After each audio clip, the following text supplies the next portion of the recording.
The moderator for this session is Paul Kraybacher. Paul has over 35 years experience involving native plant inventory, development, and revegetation practices, primarily in Colorado, Utah, and Alaska. He has served on advisory councils for plant material centers, has experience with private greenhouse native plant propagation, private industry, as well as tenure with state and federal agencies. Paul is currently serving as the National Seed Coordinator for BLM in Boise, Idaho, and is responsible for the coordination of seed development, procurement, storage, and delivery throughout the Bureau. Welcome, Paul.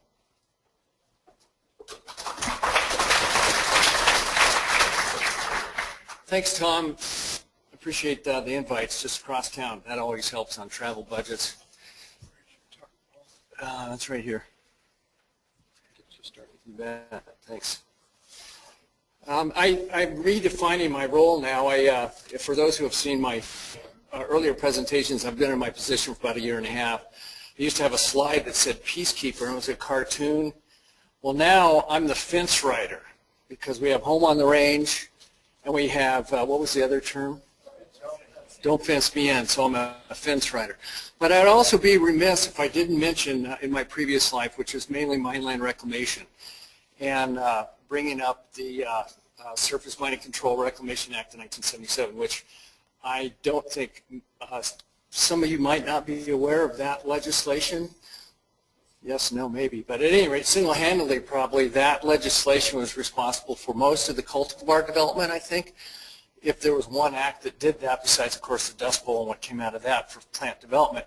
But for native species and cultivar releases, I think that single-handedly might be responsible for most of the native plant cultivars that are in use today. With that said, mineland reclamation is still digressing a little bit here, but I thought I'd bring this up. That was passed in 77, so there's only over 30, 40 years of information that's available, and same kind of things that we're going through now with native plant development has already been done with mining, and the reason I say that is because they have bonds that they have to put money up for revegetation success. They have a 10-year window once they start revegetation to adhere to cover, production, diversity, shrub density, and all sorts of criteria, as well as native functioning native communities that they refer to the reference sites. So there's a lot of lessons learned, is what I guess my message is, from that whole effort that's been done with the mining community that I think we should tap into, including, for example, the grass shrub competitions and many things that have been touched on this conference. So I would be remiss if I didn't say that. Moving ahead now. No surprise, BLM buys boatloads of seed. I inherited this position, or I got this position realizing that we're probably the biggest purchasers of non-agricultural seed in the world, most likely the world. I'll just cut to the chase with some of the statistics right now from the previous buys that I've been involved with.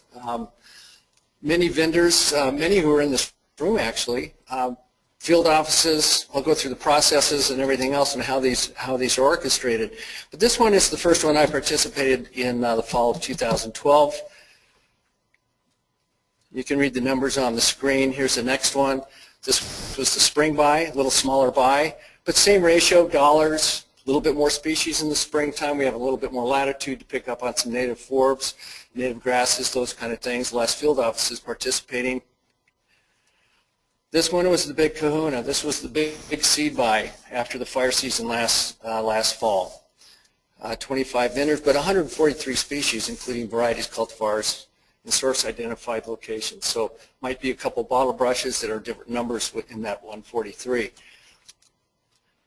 But I'd also like to mention in that consolidated seed buy is that we prefer certified seed, obviously, but we did purchase uncertified seed. And there are certain situations that are related to that. Some states don't have certification. But also, there was some seed that we needed that was uncertified. So I just thought I'd bring that up as well. And this buy, the last, second buy, well, actually the first buy this fiscal year, which is in the wintertime. So we're getting to get a little bit more cost on the seed, unit cost, it's showing. And this is a better visualization. Now the first thing that people ask is, well, geez, we had a record fire year this year. Yes, we did. Matter of fact, it was the biggest on record in many avenues. Why did we not buy more seed? Well, as you can see, this year here, the last major fire year in 07, we surpassed that in burned acres this year. Why didn't we buy as much seed? Well, lo and behold, in the infinite wisdom of the department, they're going to put a cap on expenditures for fire. When did they put that? When was that in effect? 2008.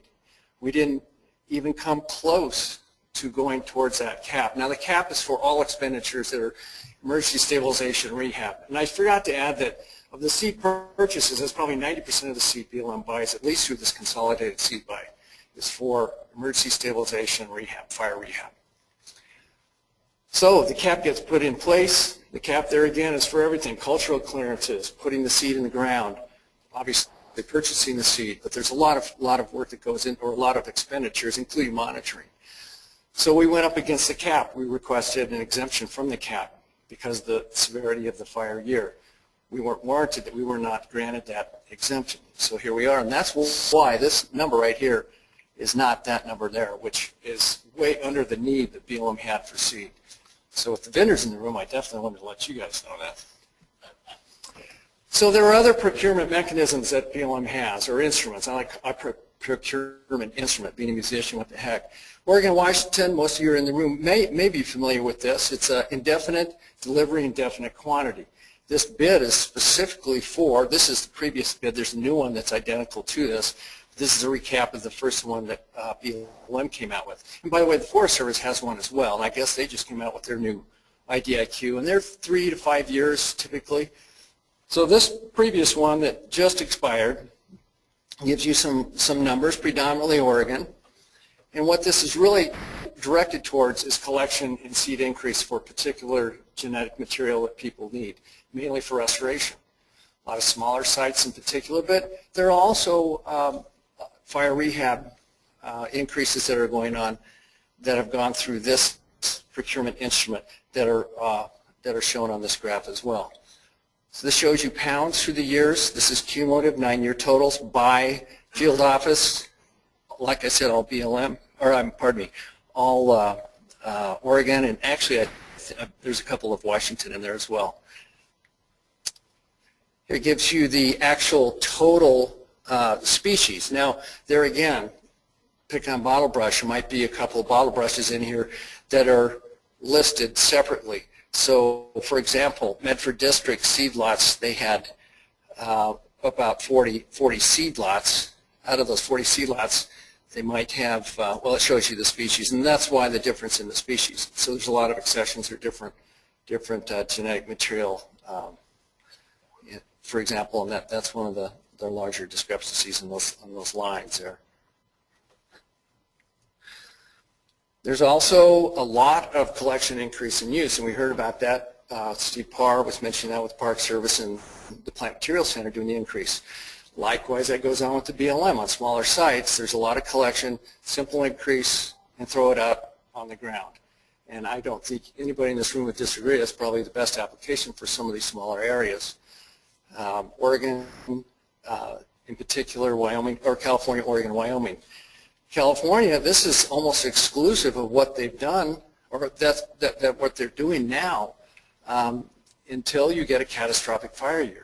And all of a sudden, California comes into the consolidated seed buy or another procurement instrument. But this is typical throughout a lot of the smaller, not necessarily smaller districts, but smaller amounts of seed that go on at BLM. It's the collection, increase, and use. There again, it could be Plant Materials Center, it could be private vendor. It actually be run through the IDIQ. There is a grass grow out, and Tom alluded to this as workhorse species. I guess I might have said that on the phone, Tom, but the one that got me, though, was the Discovery Western wheat. It was actually Siberian wheat, but this is the list, and the point is this is for future. And what initiated this in my mind was, excuse me, was going to a consolidated seed buy, and slender wheat wasn't available. I said, well, by God, it's going to be available next year. What else do we want to make sure we have? And so solicitation with the field, these were some of the heavier hitters and the consistent species that we need and we use. So it's really a futures, if you will, kind of procurement instrument, but at least we, in theory, are going to get a certain amount of pounds of these species this year that we put out for bid last year. So we're putting together a seed strategy internally within BLM, and the first component of that is best quality, to assure that the field and district offices receive the best quality seed that we can purchase. So within all procurement instruments, whether it's the consolidated seed buy or the IDIQs or even in the seed increases, there's assuredness that we are getting PLS, appropriate PLS, obviously no noxious weed seeds, et cetera, et cetera. And in that bid, we can also select and source identified location, which comes into play very importantly with big sagebrush in particular. So we have the latitude within the bid. How it's orchestrated is, if Elko wants Nevada seed, they can say we want the Nevada seed regardless of the price that's submitted in some of these buys. Now, this is a PowerPoint do not do, but I thought, what the heck, it's really fun. And we've seen a lot of these today, so I thought, I might as well make fun of them. There's no way you're going to read all this, but I guess the point is that it's a seed coordinator up here, and what I do is I solicit what's available from the seed vendors. What do you have? I mean, sometimes we don't know what everybody has. You might have something that nobody requests, but you might want to know that you want us to know that you have it. So it starts out with that. I do field solicitation. I go through some spreadsheets. I put the buyout and everything else. But what I wanted to concentrate on was this gray box right here. And that's after the seed comes to the warehouse. Remember, this is about quality. So here we have another eye-numbing, brain-numbing afternoon, big graph here that I don't expect you to read. But the point is, when the delivery comes, there's a lot of processes that go on here. Here's the acceptance tree over here. Here's the reject tree. Or actually, vice versa. I can't even read my writing. Oh, I can look at this. Look at that. Yeah, it fails over here. So reject, got to resubmit it. So there's a lot going on here. So it's not like we just get seed, thank you very much, we move on. We have a very rigorous QA/QC program for quality. We also have minimum PLS standards in our bids, in our buys, all our buys. And that's sort of rough with native forbs. What's your minimum PLS that you're going to request? Well, it's trial and error. And actually, some of the new native forbs is TBD. So what do you have? What PLS are you going to offer that'll start setting the standard of minimum PLS? Understanding that there's a heck of a variety of PLS regionally, year to year, et cetera, et cetera. But at least we have some basis for saying we know we want a minimum quality, and that's what we're stating in this PLS column in our buys that the vendors submit their bids on. And there's a process, if it's over and under, and how we rate those, and it's PLS awarded, PLS per pound awarded. Another thing I wanted to bring up real quick is that this is a flow sheet for the labs. So we have all these samples, we have a lot of lots that come through, so the labs are a huge component of this, Western-wide. And the vendors choose their labs. They have first choice, second choice. We receive a sample, that's the lab we send it to. If we have to retest, we can send it to the second lab. But I just wanted to bring up that this is a huge industry, if you will, for laboratories as well. These seed buys, it's not just vendor and the amounts that we expend, but it's also an expenditure that we have for the laboratories. We do the testing. So here's the Boise Regional Seed Warehouse. So again, quality, we do have cold storage. Here's some numbers on what we have currently, which is actually fairly low. Number of introduced varieties, native varieties, and then native other, which is source identified, selected class, and what we're calling in our uncertified class, which is always native, is area of origin collected. That's what we're calling AOC. So we have 48 of those species currently in stock. The Ely is, a lot of you have heard of warehouse being constructed in Ely, has started, is underway, and we intend on that to be completed by August. The seed buy that's on the street right now, the consolidated seed buy that's on the street right now, actually has delivery options, not options, we're actually stating what we want delivered to the Ely warehouse in August. So we're having a delayed delivery that most vendors agreed upon for an Ely delivery in August. So we're starting to stock up that warehouse. Now, another component of best quality, and with certain policy things coming out of Washington, is how, and I loved your numbers, Danny. I sort of split it. You said 650, and your addition went to 1.2. I have 800, but But I beefed you up on the cold. See, I have 170,000 on the cold, so I give you 20,000 more. But I guess the point of this slide is there's a lot of other warehouses that BLM partners with. What does that mean as far as quality? What does that mean when this policy comes down from Washington? How do we integrate other warehouses within BLM? And discussions have just been initiated with the Ephraim warehouse. I've been in discussion with Delta, Colorado as well. And how do we make this work with the network? So the second part is when they need it.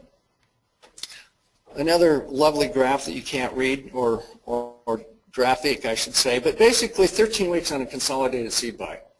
I do the solicitation from the vendors. We get delivery, that's 13 weeks. It's a long time.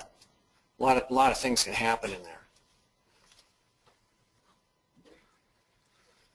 So getting back to this graph, now there's a lot of importance to this graph, and I think the biggest message I can give everyone from this graph is where we want to go, and I'm sort of going into trends.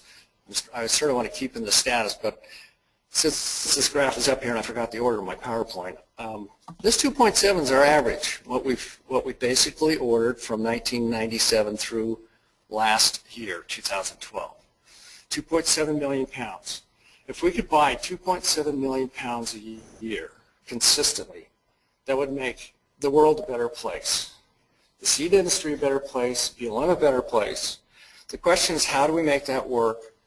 How do we accommodate the storage in the network, et cetera, et cetera? So it also lends in this category, which I'm in right now, is when the field needs it, when the district needs it. We need seed, we want it now. We can accommodate that. So we can start eliminating those highs and lows if we can focus on how we can do this. Another message from the slide is the ESNR program, Emergency Stabilization Rehab Program, is a reactive program. There's no base months. It's totally project-based. A fire happens, BLM gets their team of specialists, they put a plan together, they submit the plan within 7 to 10 days.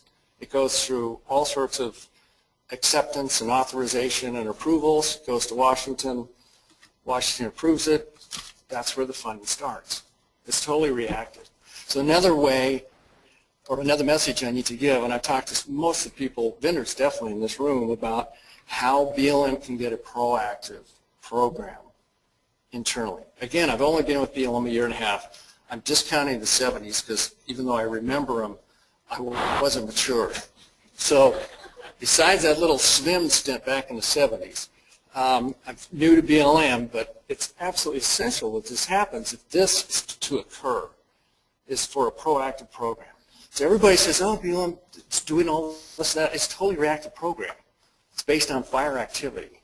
So it's an understanding that we've got, as a transition in the big battleship that we are, we got to shift that if we want this to become a reality. Another thing for when they need it, when the field needs it, is that monster little flow chart on the delivery part is what I've instituted in the last couple of buys as pre-qualified. If it's blue tag certified, which Mike, I need to talk to you in a little bit about that, but I'm kidding. It's blue certified, blue tag, and actually a couple of vendors went through this the first buy. They thought, hey, I can just do pre-qualified for everything. No, we're just starting to baby step into that, and it's blue tag. So it's a certified variety. We'll accept the certification protocol that went into that tag.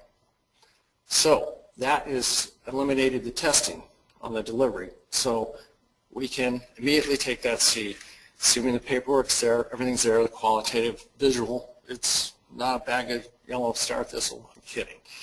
But the point is, it streamlines 2, 3, 4 weeks right there. So we're starting to institute that, and we're considering it with SI as well. Okay, there we go. So another thing I want to bring into the procurement arena for when the field office needs seed, as well as when a vendor has seed that we want to pick up. We don't want to wait for this big monster consolidated seed buy. We don't want to put just a separate contract out, is to institute an IDIQ that's market-based, current market-based. So I'm working with our contracting officers, actually the National Interior Fire Center, NIFC is our CO. working with them on getting this in place this year. And with that, we put a task order out. We say we need X amount of pounds of whatever species. 2 weeks later, all the vendors have submitted their bids. We award it. We don't go through this big monster consolidated seed buy. Not to say we're not going to continue the consolidated seed buy. It definitely has its place. But I think this is a great mechanism for a quick turnaround. We're standardizing seed collection, commercial seed collection permitting in BLM. It's underway. We've got some drafts, internal memorandums, and how we should proceed with this. But this again is to ease seed procurement, processing, and getting seed sooner and better and standardized throughout the Bureau. So moving to trends from status. Most of you have seen this slide, you've seen me talk, it's the same slide. These things aren't going away. Sage-grouse, climate change, massive energy development in the Mojave, cumulative impacts in and of themselves in the landscape approach. So first, the quick primer, which most of you in this room know, but to concentrate on SI, yellow tag, selected, green tag on the natural track on the right side, and the blue tag, of course, over on the manipulated track. So trends, here we go. So we have SI, the totals, we have source identified, we have native variety, and we have introduced variety.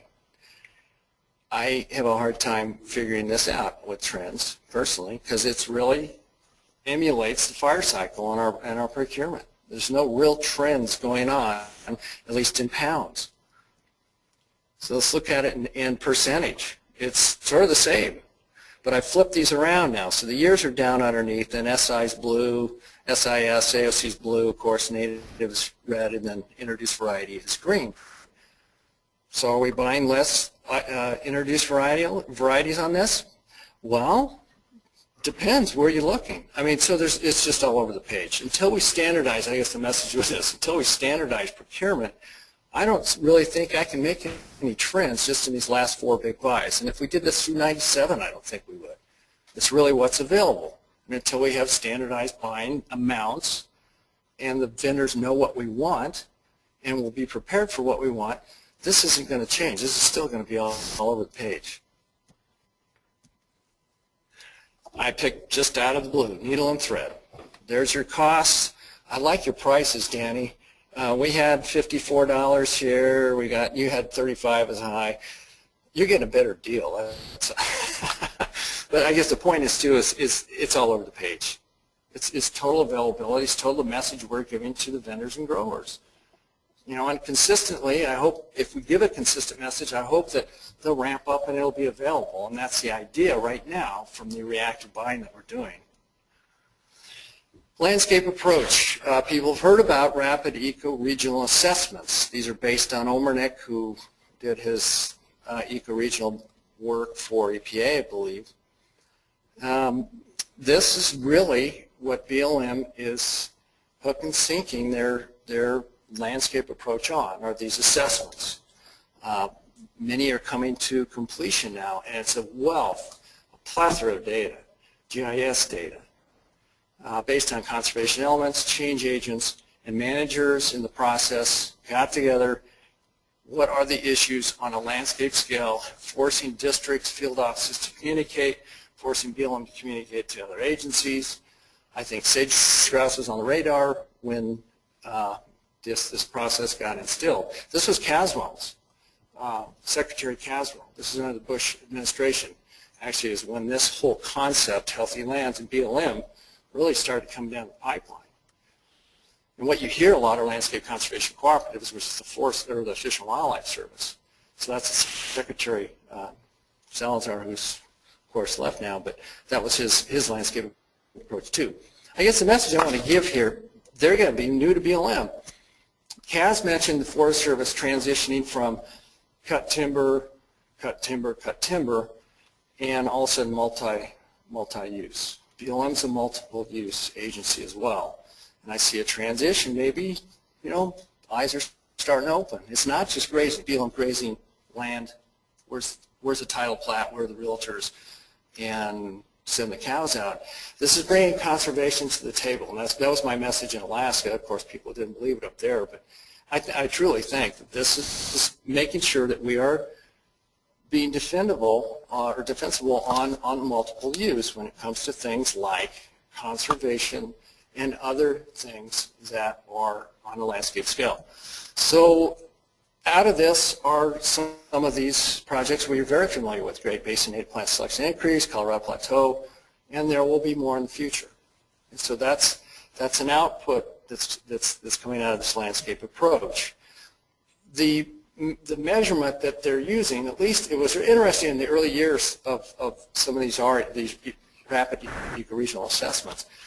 All these pretty top dog landscape ecologists, Pat Comer, a bunch of NatureServe, private industry, Academy of Sciences in Berkeley, those are the kind of people that were hired to put some of these assessments together. And the discussion was, how do you define good ecosystem services? How are we defining the good conservation areas that are high scale, very high? Well, as it turned out, there was so much discussion and disagreement in trying to put a number to all that. They said, let's just use intactness.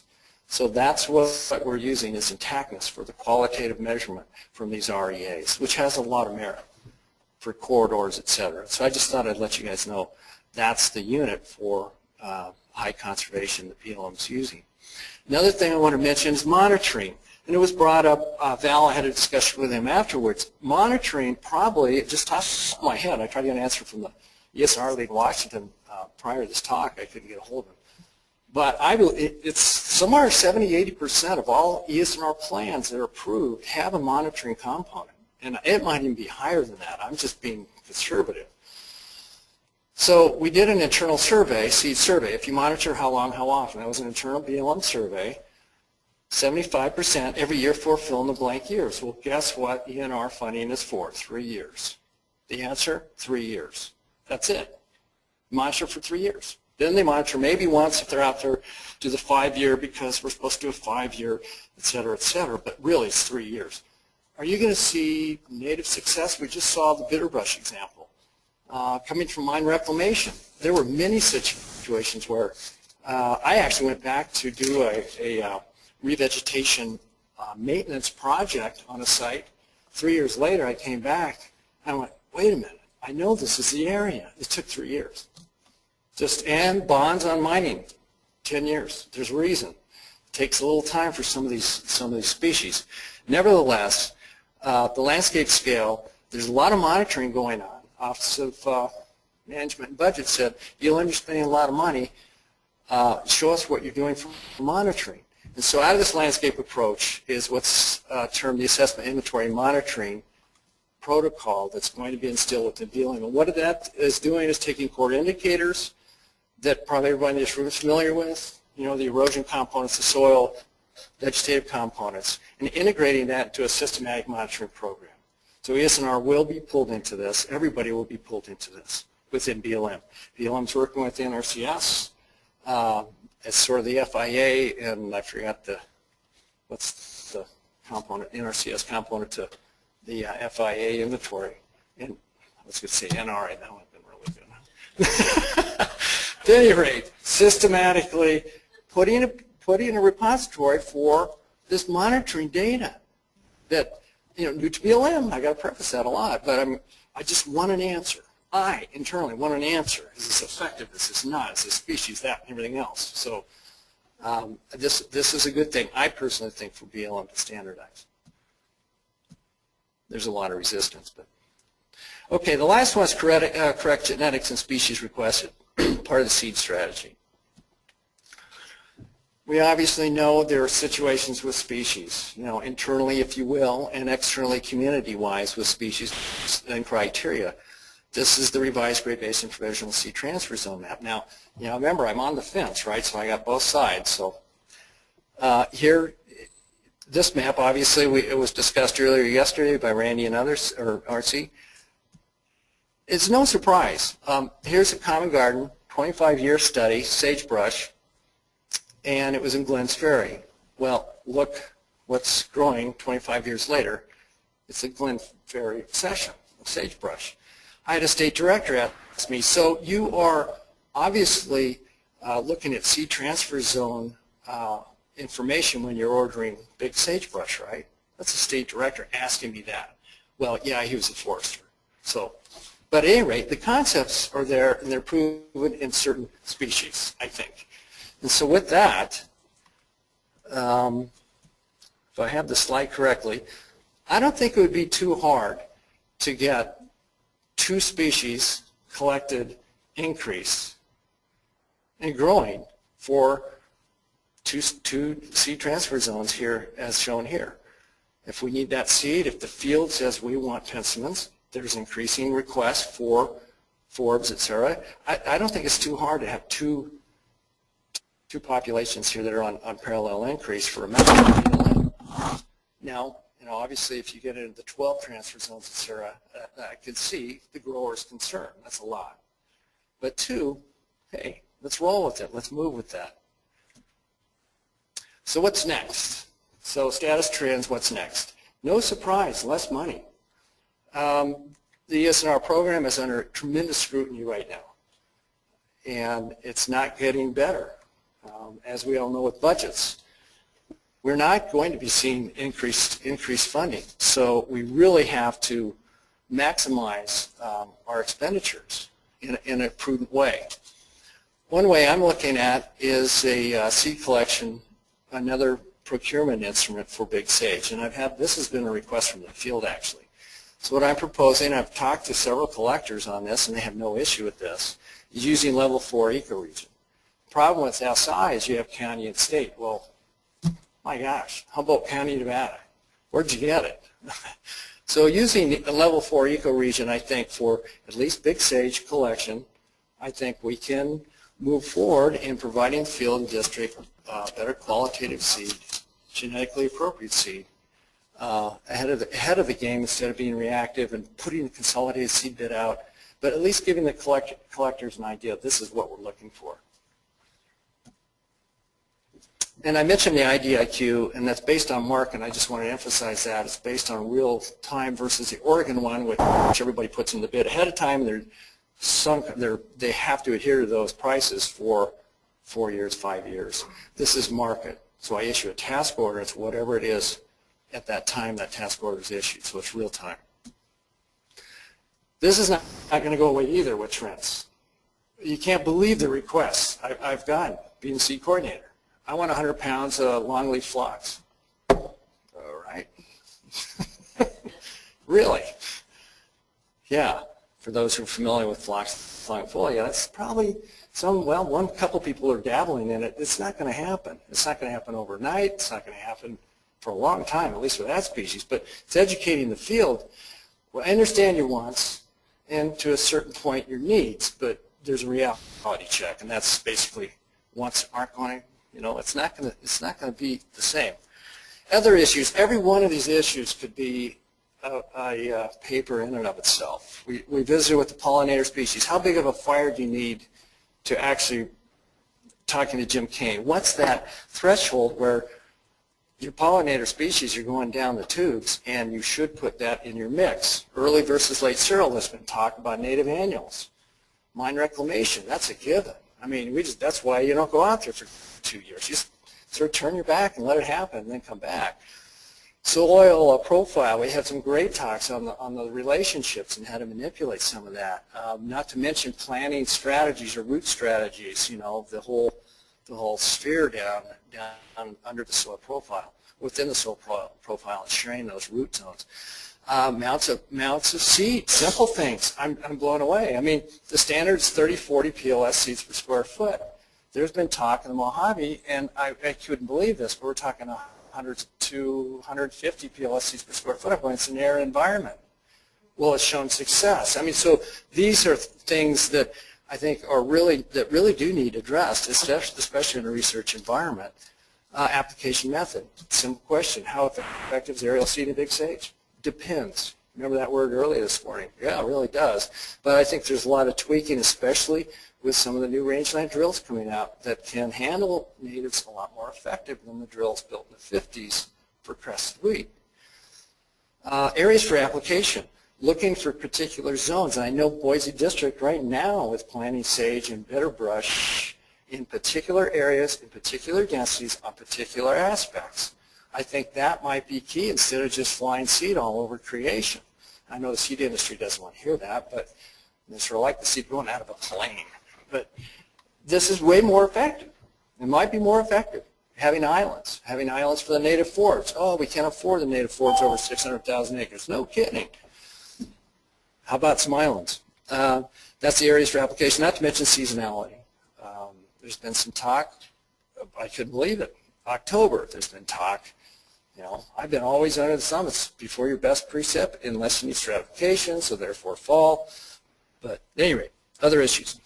So in conclusion, I get procurement requests, and we have to assess the needs, and it's only going to get more interesting with reduced budgets. I have to facilitate the Great Basin Selection Increase Program, as well as Colorado Plateau and any others coming into reality, if you will. But how do we get this material? It's two-sided. Information to the field. Do you really need it? What do you need? How much? This is being developed. I think we're at this crossroads right now, especially with the Great Basin, that, okay, material is available. Are you going to buy it? Now, vendors want to know. If they're not, they're going to tear the field up. Market's going to get into this in a little bit. But the point is to facilitate that. How effectively can we do this increased transition over into the actual procurement and guaranteed procurement? There again, integrate, I think I just touched on this, and integrating that both in the consolidated and the IDIQ buys. And I mentioned this too, the consistent buying. I can't overemphasize that, but and Danny alluded to this too. I think that's absolutely essential. It's going to happen in some form or fashion. Prioritization, emergency stabilization rehab. Our requests this year, there were fires that were all preliminary priority habitat for sage-grouse. There were 600,000, 700,000 acres of fire that got maybe 100,000 acres of seed. That's the reality that's going on. True monitoring and assessment, and I think this is a missing link. Is it effective? Why isn't it effective? How can we change it? I mean, that's just a given. That's in every system. I don't care if it's economics or whatever. We have to have that link on true monitoring and assessment. And then obviously the direction that we're getting from higher up, departmental direction on landscape, which I think is a good thing, and it's being forced with us with sage-grouse habitat. And that's it.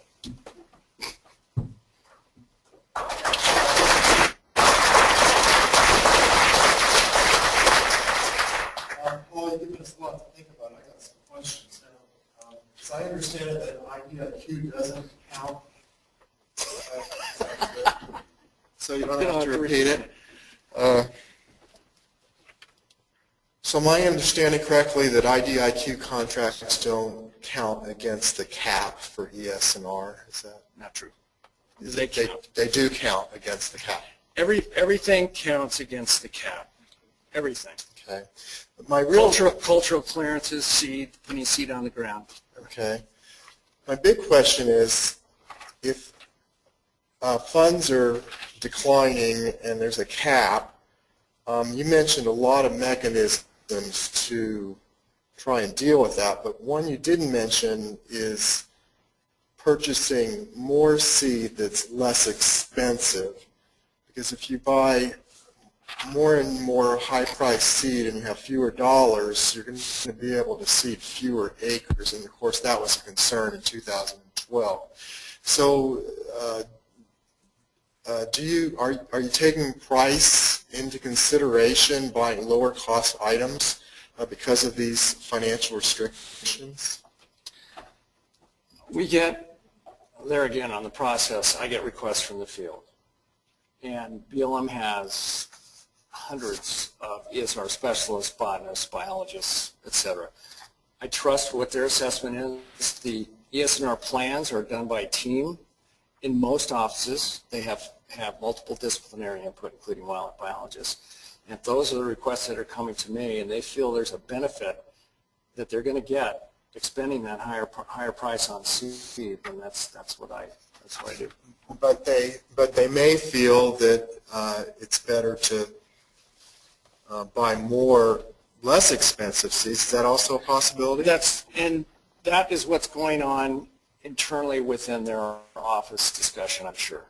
I'm confident, because I saw some very different ESR seed mixes this last year. And what most important to me is, what is the success on the other end, and was it worth the the extra funding to procure that seed? That's the ultimate, I think. Other questions? Roger. When will the Eagle Regional Wyoming Sagebrush Seed Collection contract be available? When will the sagebrush collection contract be on the street? And I need to work through about 3 other things. Definitely before the end of this fiscal year, I would like for it to be out in like July. So if you hold me to that, you remind me, Roger. But you'll definitely be on that list. Obviously it's a Great Basin in particular, all the folks. Other question? Okay. All right. All right.